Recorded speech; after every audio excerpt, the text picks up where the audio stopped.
এইবাৰ আমি ডেকা ল'ৰাসকলৰ বাবেও এখন নতুন আঁচনি আৰম্ভ কৰিছোঁ। সেয়া হ'ল 1 লাখ চাকৰি আমি দিম বুলি কৈছিলোঁ। মে মাহৰ ভিতৰত আমি 1 লাখ চাকৰি দিয়াৰ কাম শেষ কৰিম। ইলেকশ্যনৰ মিটিঙত মই লগতে কৈছিলোঁ যে 1 লাখ চাকৰি দিম আৰু 2 লাখ যুৱক যুৱতীক আত্মসংস্থাপনৰ আমি সুবিধা কৰি দিম। এই বছৰৰ পৰা আমি এটা নতুন আঁচনি হাতত লৈছোঁ, যাৰ জৰিয়তে 2 লাখ যুৱকক আমি আত্মসংস্থাপনৰ বাবে 3টা কিস্তিত আমি 2 লাখ টকাকৈ তেওঁলোকৰ হাতত আমি তুলি দিম। কোনো বেংকৰো গ্যাৰেণ্টি নালাগে, একো নালাগে। আমি মাত্ৰ আমাৰ যুৱক যুৱতীসকলে যাতে কিবা এটা কৰি খাব পাৰে তাৰ বাবে আমি 2 লাখ যুৱক যুৱতীক আমি 3টা কিস্তিত 2 লাখ টকা আমি দিয়াৰ বাবে ব্যৱস্থা হাতত ল'ম। অহা 31 তাৰিখে আমি কেইবাটাও নতুন নতুন কাম কৰিব খুজিছোঁ।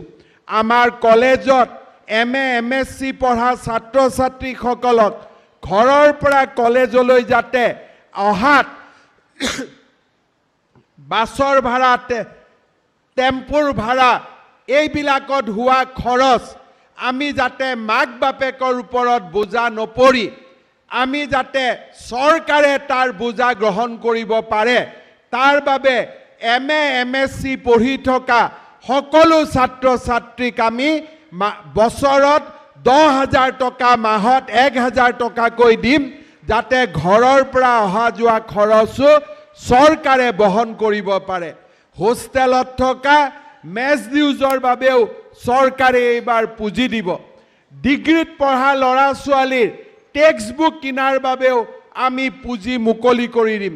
অহা 31 তাৰিখে আমি উপেন ব্ৰহ্ম ডাঙৰীয়াৰ জন্মদিনটোক ছাত্ৰ দিৱস হিচাপে পালন কৰিম আৰু সেই দিনাখনে অসমৰ লাখ লাখ ছাত্ৰ ছাত্ৰীক তেওঁলোকৰ বিদ্যায়তনিক উন্নয়নৰ বাবে মেছ ডিউচৰ পৰা আৰম্ভ কৰি মবিলিটি গ্ৰেণ্টৰ পৰা আৰম্ভ কৰি আমি সকলো পুঁজি মুকলি কৰি দিবলৈ আমি সিদ্ধান্ত লৈছোঁ।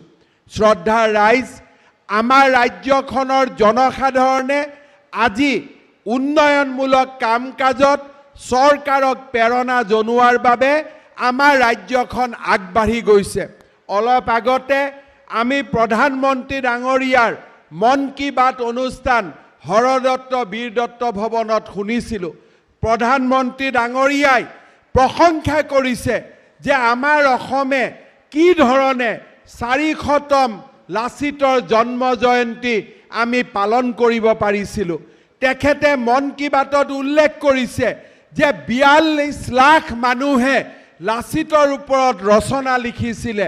আজি আপোনালোকে চিন্তা কৰক যে অসমৰ যশস্যা আজি ভাৰতৰ চৌদিশে বিয়পি পৰিছে।